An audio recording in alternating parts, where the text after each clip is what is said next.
Hello guys, இன்னைக்கு angel next door spoils me rotten season 2 episode 11 தான். Video பார்க்குறீங்கன்னா பார்க்குற ஒருத்தவங்களும் லைக்கை ஒண்டி போட்டுருங்க. சரி வாங்க, நம்ம டைம் மிஸ் பண்ணாமல் எப்பிக்குள்ளே போகலாம். எப்பிக்கோட ஆரம்பத்தில் நம்ம ஹீரோவும் அங்கே வரும்போதே சொல்கிறான், ஷீனா, நான் ரீசெண்டாக நம்ம ஆயக்கா கிட்ட ஜாபை பற்றி கேட்டேன். அவளுக்கு தெரிஞ்சவங்க மூலமாக எனக்கு கேஃபேல ஜாப் கிடைக்க போகுது அப்படின்னு அவன் சொன்னான். ஆனால் இதுக்காக சடனாக ஜாபு, ஏன்னா நெக்ஸ்ட் இயர் நம்ம காலேஜ் வர. அது ஷீனா, நான் ஒரு விஷயத்த வாங்கணும் அப்படின்னு ஆசைப்பட்டேன். அதுக்காக தான் நான் இதை பண்ணுறேன். சீன் அப்படியே பாசிட்டிவ் போகுது. அன்னைக்கு நைட்டு நம்ம ஆயக்காக்கு ஆளு கால் பண்ணியிருப்பான். ஆயக்கா, அந்த ஜாப் விஷயம் புரியுது, ஆனா எதுக்காக சடனா ஜாபு? நான் ஒரு விஷயத்த வாங்கணும் அப்படின்னு ஆசைப்படுறேன், அதுக்காக தான். புரியுது. நம்ம ஷீனாக்கு கிறிஸ்மஸ்ல நீ கிஃப்ட் கொடுக்கணும்னு ஆசைப்படுற, அதானே? நான் சொல்றேன், ஆனா நம்ம ஷீனா கிட்டயும் மத்தவங்க கிட்டயும் சொல்லாத. என்ன அது கிறிஸ்மஸுக்குன்னு இல்ல, நெக்ஸ்ட் இயருக்காக. அவளுக்காக ஒரு ரிங்கை நான் வாங்கணும் அப்படின்னு ஆசைப்படுறேன். ஏதோ ஒரு விஷயத்த வாங்க ஆசைப்படுறியா? இந்த ஜாப் மூலமா ஒர்க்குக்கான எக்ஸ்பீரியன்ஸும் எனக்கு ஒரு வகையில கிடைக்கும். அப்படியா? எனக்கு ஒன்றும் பிரச்சனை இல்லை. ஏன்னா நீ இந்த விஷயத்த பண்ண போறேன்னா நான் ஒன்றும் அதுக்கெல்லாம் மறுக்க மாட்டேன். நான் அது உன்னோட டிசிஷனு. உன் மேல எனக்கு ஒரு பெரிய ரெஸ்பெக்டே இருக்கு.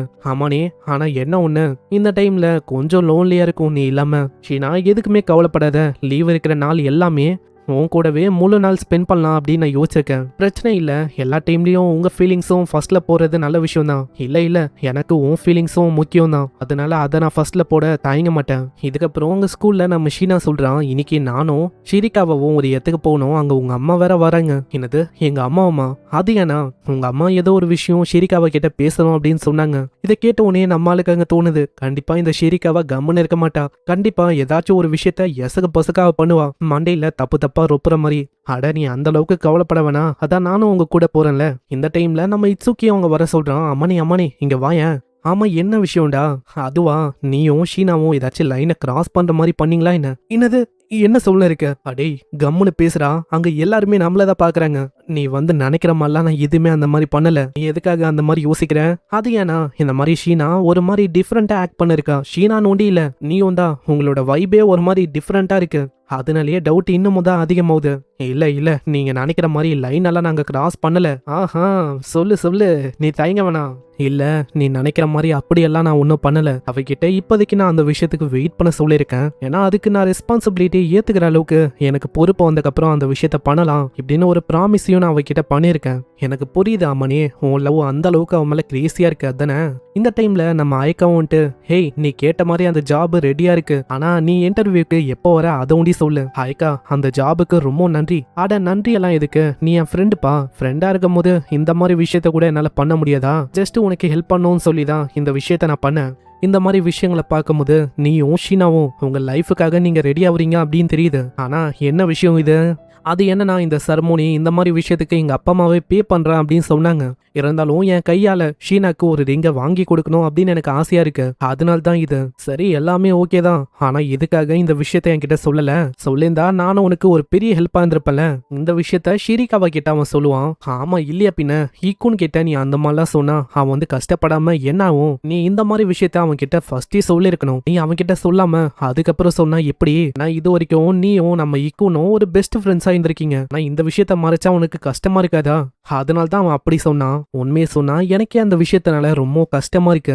நம்ம இட்சுக்கிக்கு இது வரைக்கும் நீ ரொம்ப ஹெல்ப் ஆயிருந்திருக்க. அதனால நம்ம இட்சுக்கியும் உனக்கு ரீபே பண்ணணும் அப்படின்னு யோசிச்சிருக்கான். உண்மையை சொன்னா அப்படி இல்ல, நிறைய விஷயங்கள்ல அவன் தான் எனக்கு ஹெல்ப் பண்ணிருக்கான். உண்மையிலேயே இங்க ரீபே பண்ணணும்னா அது நான் தான். அம்மானே, நீ எப்பயுமே உன்னையே நீ ரொம்ப ஹையரா யோசிக்கிற. உன்கிட்ட பேடான விஷயமும் இருக்கு. மத்தவங்க கிட்ட இந்த விஷயத்த நீ சொல்லிருக்கணும். அப்பதானே உனக்கு அவங்க ஹெல்ப் பண்ணுவாங்க.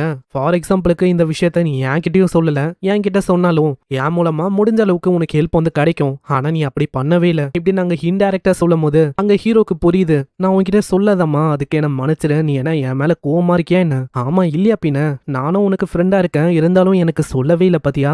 சரி, ஏதோ ஒன்னு சொன்னியே, இதுக்கு மேல நான் ஹெல்ப்பா இருக்கேன். நான் இதுவே நீ சொல்லாம பண்ணா இந்த சர்ப்ரைஸ் அந்த அளவுக்கு நல்லா இருக்காது. எங்களால சைட்ல இருந்து எப்படி இந்த விஷயத்துக்காக உனக்கு ஹெல்ப் பண்ண முடியும்? அதனால இப்போ இது ஒரு கிரேசியான சர்ப்ரைஸா இருக்கு. நீ பண்ற விஷயம் இதெல்லாம் வச்சு பார்த்தா அவளுக்காக காதல்ல அப்படி முழுங்கி போயிருக்கேன்னு நினைக்கிறேன். உண்மையை சொன்னா இந்த விஷயத்துல உண்மையிலேயே நான் சீரியஸா இருக்கேன். அதனால உன்னோட ஹெல்ப் எனக்கு கிடைச்சா அது உண்மையிலேயே உதவியா இருக்கும் எனக்கு. கண்டிப்பா என் ஹெல்ப் இல்லாம எப்படி? அதே மாதிரி இதனால என் பெஸ்ட் ஃப்ரெண்ட் சந்தோஷமா வாங்கினா கண்டிப்பா இந்த விஷயத்த பண்ணுவேன். பேசுறது வேற யாரும் இல்ல, ஷீனாவை பத்தி தான். நீயும் என்னோட பெஸ்ட் ஃப்ரெண்ட் தான். அதனால இந்த விஷயம் கண்டிப்பா நீ பிளான் பண்ண மாதிரியே நல்லாவே போகும். இதுக்கப்புறம் நம்ம ஹீரோவோட அப்பாவும் அங்க இருக்காரு. அப்பா, நீங்க எதுக்காக அவங்க கூட போகல? அது என்னன்னா அந்த 3 பொண்ணுங்களும் ஒன்னா போகும்போது அந்த இடத்துல நான் இருந்தா கண்டிப்பா சிரிக்காவுக்கு ஒரு மாதிரி நர்வஸா இருக்கும், நல்லா இருக்காது. அதே மாதிரி இந்த இடத்துல நீ தனியா சாப்பிடுற மாதிரி இருக்கும், அந்த விஷயத்த நான் விரும்பல. அதே மாதிரி நீயே தான் எல்லாத்தையுமே பண்ற மாதிரி இருக்கும், குக்கிங்ல இருந்து எல்லாமே. ஆனா அப்பா, என்னால குக்கிங்க பண்ண முடியும், அதனால பிரச்சனை இல்ல, எனக்கு புரியுது கண்ணா. ஆனா ஒரு முறையாச்சும் உனக்கு குக் பண்ணி சமைச்சு தரணும் இப்படின்னு எனக்கு ஆசையா இருந்துச்சு. அது வந்து இது மூலமா நிறைவேது. அங்க இந்த டைம்ல நம்ம ஷீனா மத்தவங்கலாம் வராங்க. அங்க ஏகப்பட்ட பேக்ஸ் இருக்கும். ஆமா, எவ்வளவு பேகா? அதுல ஏகப்பட்ட துணி இருக்கு. அதுல உனக்காகவும் ஷீனா எஸ்பெஷலா பிக் பண்ணிருக்கா. ஷீனாக்கு ஏத்த மாதிரி ரொம்ப கியூட்டா அழகழகான ஆக்சசரி துணி இதெல்லாம் இருக்கு. எஸ்பெஷலா உனக்கும் சில பல விஷயத்த பிக் பண்ணா. என்னது எஸ்பெஷலா எனக்கா? எனக்கு வந்து தெரியல, அது வியர்டா இல்லாம இருந்தா சரி. இல்ல, நீ நினைக்கிற மாதிரி அது வியர்டா இருக்காது. இதுக்கப்புறம் நம்ம ஹீரோ வந்து அந்த விஷயத்த பத்தி அங்க சொல்லுவான். ஆனா என்ன விஷயம் அப்படின்னு சொல்றதுக்கு அங்க மறுப்பான். ஆமா ஆமா, எல்லா விஷயத்தையும் டார்க்லயே வச்சுக்கணும் அப்படின்னு ஆசைப்படுறவன் தானே, நீ சொல்ல மாட்ட இப்படின்லாம் அங்க ஏத்தும் போது அவ்வளவுதான் நம்ம ஹீரோ கடுப்பாயிரான். ஹேய், நான் அதை பத்தி சொல்லணும் அவ்வளவுதானே. எனக்கு அவ எஸ்பெஷலா கேட்டு மாதிரி இருக்கிற ஒரு பைஜாமா அதை வாங்கிட்டு வந்தா, அவளுக்கு ஒரு பன்னி. இட்சுகிக்கு இதை கேட்டோன்னே சிரிப்பாவும் பயங்கரமா சிரிக்கிறான். ஹே அம்மானே, நீங்க 2 பேரும் அதை வியர் பண்ணும் போது எங்களுக்கு போட்டோ ஒண்டி சென்ட் பண்றியா? வாய்ப்பே இல்ல, எனக்கு தெரியும் உன்னோட முகத்தை வச்சே சொல்ல முடியுது நீ எதுக்காக கேக்குறேன்னு. இல்ல இல்ல, நீ நினைக்கிற மாதிரி இல்லடா. சைல அவங்க 2 பேரும் யோசிக்கிறாங்க. பரவாயில்ல, பாத்தியா எந்த அளவுக்கு ஒரு நல்ல ஃப்ரெண்ட்ஸா இருக்காங்கன்னு. இதுக்கப்புறம் இன்டர்வியூக்கு நம்ம அம்மானி போறான். ஹைக்காவும் கூட இருக்கா. இந்த இடத்துல தான் நீ இதுக்கப்புறம் வேலையை செய்யற மாதிரி இருக்கும். இந்த இடத்துல நீ யோசிக்கிற மாதிரி எங்கான ஆளுங்க வர மாட்டாங்க, ஓல்டான ஆளுங்க தான் வருவாங்க. ஏன்னா நிறைய எங்கான ஆளுங்க வந்தா ஷீனாக்கு ஒரு மாதிரி ஜெலஸா ஃபீல் ஆகும். அதனால தான் இந்த மாதிரி இடம் உனக்கு சூட் ஆகும் சொல்லி நான் உன்னை இந்த மாதிரி இடத்துக்கு வர வச்சிருக்கேன். ஆனா நான் ஒர்க் பண்ற அந்த இடம் அப்படி இல்ல, ரொம்ப கிரௌடாவும் இருக்கும், நிறைய எங்கான ஆளுங்க வருவாங்க. அந்த மாதிரி விஷயத்த நம்ம ஷீனா விரும்ப மாட்டா. அதே மாதிரி நீ ஒர்க் பண்ணும்போது நம்ம சோஜியும் இங்க இருப்பான். ஏன்னா சோஜியும் நீயும் ஒரு குவைட்டான டைப்பா, சோ நீங்க 2 பேரும் ஒன்னா இருந்தா அது வந்து நல்லா இருக்கும் அப்படின்னு நான் யோசிச்சேன். ஏன்னா இது மூலமா எப்படியும் எனக்கும் பெனிஃபிட் தான். சரி எல்லாம் ஓகே, நம்ம சோஜியை இங்க ஒர்க் பண்ணும்போது நீ எதுக்காக ஒர்க் பண்ணலைங்க?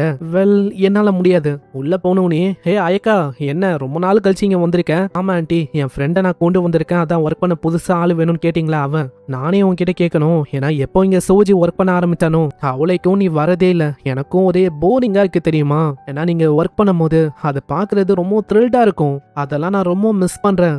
இதுதான் ஒரு ரீசன் நான் இங்க வராம இருக்கிறதுக்கு. இப்பதான் எனக்கு புரியுது எதனால அவ வராம இருக்கான்னு. சரி, பக்கத்துல இருக்க இந்த பையன், இவன் தான் இங்க ஒர்க்குக்கு புதுசா வந்திருக்க அந்த பையனா?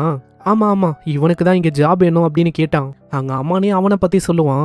அங்க அவங்களுக்கு பிரச்சனையே இல்ல, ஏன்னா அயக்காவே பிக் பண்ணிருக்கானா கண்டிப்பா எனக்கு பிரச்சனை இல்ல. ஏன்னா உன்னோட கேரக்டர் அதை பார்த்துதான் அவ பிக் பண்ணிருப்பா, ரொம்ப நல்ல பையனா தான் இருப்ப. அதே மாதிரி நான் தெரிஞ்சுக்கலாமா, உனக்கும் அயக்காக்கும் என்ன ரிலேஷன்ஷிப் அப்படி இருக்கு? இவ வெறுமா எனக்கு கிளாஸ்மேட்டு, ஒரு கேர்ள் ஃப்ரெண்ட், அவ்வளவுதான். அப்படியா? இப்பதான் எனக்கு ரொம்ப நிம்மதியா இருக்கு. நான் என்ன யோசிச்சேன்னா, சோஜிக்கும் நம்ம அயக்காக்கும் இடையில நீ வந்து இவளை பறிக்க போற அப்படின்னு யோசிச்சேன். ஆனா இப்பதான் எனக்கு ரொம்ப நிம்மதியா இருக்கு. அட, நீங்க நினைக்கிற மாதிரிலாம் இல்லங்க. ஏன்னா நான் இங்க வந்ததே என் கேர்ள் ஃப்ரெண்டு, அவளுக்காக தான். அப்படியா? அப்போ அவளுக்காக என்ன வாங்கணும் அப்படின்னு ஆசைப்படுறேன்? அவளுக்கு கிஃப்டா ஒரு ரிங்க கொடுக்கணும் அப்படின்னு ஆசைப்படுறேன். அவ்வளவுதான். இதை கேட்டோன்னே அவங்களும் ஒத்துக்கிறாங்க. ஏன்னா அந்த அளவுக்கு ரொமான்டிக்காவும் இருக்குமா. அங்க அயக்கா இதை பார்த்து ரொம்ப ஆச்சரியமாவரா. அதுக்குள்ள வேலை முடிஞ்சிச்சா? சரி, நான் இன்னமும் நிறைய கொஸ்டின்ஸ் கேட்கலாமா? அட, தயவு செஞ்சு நீங்க அவங்களோட பர்சனல் லைஃப பத்தி கேட்க வேணாம். புரியுது, நான் வியர்டான கொஸ்டின்லாம் கேட்காம அவங்க எப்படி மீட் பண்ணாங்க அந்த மாதிரி கொஸ்டின்லாம் கேட்கறேன். இல்ல இல்ல, நீங்க வேலையை பத்தி ஃபர்ஸ்ட் பேசுங்க. உண்மையா சொன்னா ஆன்ட்டியோட மெயின் வேலை இந்த கெஃபே, இது வந்து இல்லவே இல்ல. பின்னாடி ஏகப்பட்ட பொருள்லாம் இருக்கா, அதெல்லாம் விற்கிறதான் வேலையே. இந்த கெஃபேவை எதுக்கு ஓபன் பண்ணாங்கன்னு அவங்களுக்கே தெரியாது. ஆனா அவங்க வந்து எல்லா விஷயத்தையும் அசால்ட்டா மேனேஜ் பண்ணுவாங்க. ஆமா, நீ அந்த அளவுக்கு நீ எதை பத்தியும் வரி பண்ணிக்க வேணாம், அதான் நான் இருக்கல. அதே மாதிரி ஆன்ட்டி, அவர்லி வேஜஸ் எல்லாம் ரொம்ப அதிகமா இருக்கணும். என்ன? அதுலலாம் குறை இருக்காது, நீ அந்த அளவுக்கு அதை பத்தி யோசிக்க வேணாம். இதுக்கப்புறம் அம்மா நீ வீட்டுக்கு வரான். ஆமா, என்ன ஆச்சு? அங்க ஹையர் ஆயிட்டேன். அதே மாதிரி அந்த ஓனர், அவங்கள பத்தி சொல்லவே வேணாம், ரொம்ப நல்லவங்களா இருக்காங்க. அப்படியா? அவங்கள பத்தி நான் கேட்கலாமா? அவங்க டைப்பை பத்தி நான் சொன்னா, அவங்க ஒரு பிக் சிஸ்டர் டைப். நம்மள மாதிரி கப்பிள்ஸை பத்தி தெரிஞ்சுக்கணும்னு அவங்களுக்கு ரொம்ப ஆர்வமா இருக்கு. நம்ம என்னென்ன ஃபன் பண்ணுவோம் இதெல்லாம் அவங்க கேட்டு ரொம்ப ரசிக்கிறாங்க. எல்லாம் ஓகே தான், ஆனா திடீர்னு அவங்க உன் மேல லவ்ல வந்தா எனக்கு அது கஷ்டமா இருக்கும். இல்ல, அப்படி நடக்க வாய்ப்பே இல்ல. அப்படி நடந்தா இந்த ஜாபே வேணாம் அப்படின்னு சொல்லி நான் நின்றுவேன். அதனால அந்த விஷயத்த பத்தி யோசிக்க வேணாம். இல்ல, ஆனா அதான் சொல்றேன்ல, எனக்கு நீ தான். ஷீனாவும் சொல்றான், உன்னை இந்த ரீசனுக்காக எனக்கு இன்னமும் ரொம்ப பிடிக்கும் தெரியுமா? உண்மையை சொன்னா எனக்கும் தான்.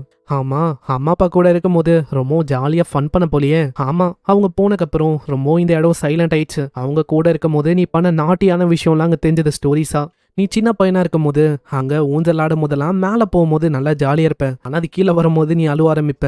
அங்க அவங்க கிஸ் பண்ணலான்னு வந்தா நீ ரொம்ப எக்ஸைட் ஆகி மண்டையிலே அடிச்சது, அந்த மாதிரி விஷயம் இதெல்லாம் நான் தெரிஞ்சுக்கினேன். உண்மையிலேயே நீ ஒரு நாட்டியான பையனா சின்ன வயசுல இருந்திருக்க தெரியுமா? ஆனா ஸ்டோரி அப்படின்னு சொல்ற மாதிரி எனக்கு பெருசா எதுவும் இல்ல.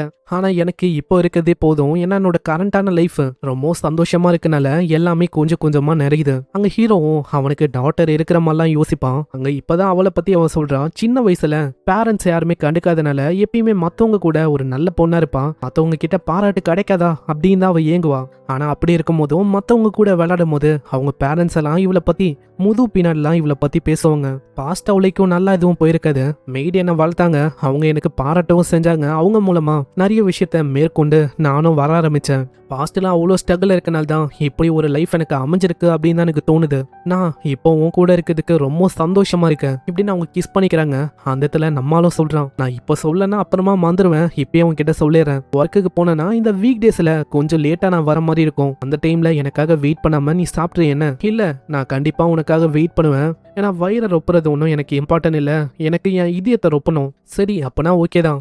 இதுக்கப்புறம் சீன் அப்படியே ஒர்க் நோக்கி வரும். அந்த இடத்துல நம்ம சோஜியும் இருக்கான். சோஜியும் சொல்றான், ஆமா இந்த ட்ரெஸ் வந்து நல்லாவே உனக்கு சூட் ஆகுது. இந்த ட்ரெஸ்ல நம்ம ஷீனா உன்னை பார்க்கணும்னு கண்டிப்பா ஆசைப்படுவாள். ஆனா இந்த மாதிரி எத்துக்கு வந்தா அவ கண்டிப்பா டிசப்பாயிண்ட் ஆவான். சரி அதே மாதிரி தானே உனக்கும்? இல்ல அப்படி இல்ல, நம்ம ஐக்காக்கு ட்ரெஸ் அவுக்கதுல தான் நிறையவே ஆர்வம். ஏன்னு எனக்கு நல்லாவே புரியுது. இதே மாதிரி அங்க ஒரு 2 பேர் வராங்க. ஒரு பொண்ணு ரொம்ப எனர்ஜெட்டிக்கா இருக்கா. அவ பேரு ரீனு. பின்னாடி இருக்க அந்த பர்சன் அவன் பேரு டைச்சி. அம்மானிக்கு மற்றவங்கள பார்க்கும் போதே தெரியுது மற்றவங்க எல்லாருமே எந்த அளவுக்கு நல்லவங்கன்னு. அங்கே இதே மாதிரி வேலையும் ரொம்ப நல்லா போகும். நம்ம ஹீரோக்கு ஹெல்ப் பண்ணுறது என்ன, நிறைய வேலையை பண்ணுறது என்ன, இதே மாதிரி ரொம்ப அற்புதமாக அந்த நாள் போகுது. நான் வீட்டுக்கு வந்துட்டேன். அந்த இடத்துல ஓடி வரா. ஹேய் ஷீனா, நீ அதுக்குன்னு ஓடிலாம் வர வேணாம். நீ வந்து நான் இல்லாமல் ரொம்ப லோன்லியா இருந்தேன்னு. இல்லை இல்லை, நான் என்னையே முடிஞ்ச அளவுக்கு பிஸியாக வச்சுக்கணும்னு நிறையவே ட்ரை பண்ண தெரியுமா. அந்த இடத்துல உங்களுக்காக நிறைய விஷயங்களை நான் ரெடியும் பண்ணியிருக்கேன். ஆமாம், நீங்கள் குளிக்க போறீங்களா இல்லை சாப்பிட போறீங்களா? உனக்கும் ரொம்ப பசியாக இருக்கும். நான் ஃபர்ஸ்ட் சாப்பிட்றேன். உங்களுக்காக ஸ்பெஷலாக ஆம்லேட்டு ஏகப்பட்ட விஷயங்களை நான் ரெடி பண்ணியிருக்கேன். நீ செய்கிற ஒரு விஷயமே அப்படி இருக்கும், சொல்லவே வேணாம். நீ திடீர்னு இப்படி சொல்லிலாம் எனக்கு சர்ப்ரைஸ் பண்ண வேணாம். இதனால எனக்கு இன்னமும் ஒரு மாதிரி இருக்கு. அங்கே இதே மாதிரி அத்தனை நாள் ஆகுது. நம்ம ஹீரோக்கு சமையல்லாம் செம்மையா இருக்கும். நல்ல குளியல், நல்ல சமையல் இதெல்லாம் இருக்கு. ஒர்க்குக்கு போயிட்டு இந்த மாதிரி விஷயம் இல்லைனா நான் ஹாப்பியா இருக்க மாட்டேன். ஆனா நீ இருக்கனால ரொம்ப எனக்கு ஹாப்பியா இருக்கு. ரொம்ப நன்றி ஷீனா. அப்படியெல்லாம் நீங்க சொல்ல வேணாம். என்னால முடிஞ்ச விஷயத்த நான் பண்றேன் உங்களுக்காக. நான் இந்த இடத்துல என்னால வெறுமா உங்களுக்கு சியர் பண்ண முடியும், அவ்வளவுதான். அதை ஜஸ்ட் நான் பண்றேன். நான் யோசிச்ச மாதிரி ஒர்க் என்விரான்மெண்ட்டும் அந்த அளவுக்கு டாக்ஸிக்கா இல்ல, அதனால எனக்கு சந்தோஷமா இருக்கு. நானும் அந்த இடத்துக்கு வந்து பார்க்கலாமா? எனக்கும் பார்க்கணும்னு ஆசையா இருக்கு. என்னது, நீ வரியா? ஆமா, என் பாய் ஃப்ரெண்ட் ஒர்க் பண்ணும் போது அந்த இடத்துக்கு நான் வராம இருப்பேனா என்ன? நீ அங்க வந்தனா கண்டிப்பா எனக்கு எம்பாரஸா இருக்கும். இருந்தாலும் பரவாயில்ல, நீ வரலாம். அவளுக்கும் ரொம்ப ஆர்வமா இருக்கு. எங்கே இந்த எபிசோட முடியுது. மறக்காம எல்லாருமே ஒரு லைக்கை போட்டுருங்க. ஏன்னா அப்பதான் இன்னமும் நிறைய பேருக்கு ரெக்கமெண்ட் ஆகும், தொடர்ந்து வீடியோஸை போட முடியும். இந்த எபிசோடு எப்படி இருந்துச்சுன்னு மறக்காம கீழே கமெண்ட் பண்ணுங்க. நான் உங்களை நெக்ஸ்ட் எபிசோட்ல சந்திக்கிறேன். தேங்க்யூ ஃபார் வாட்சிங். சைனரா.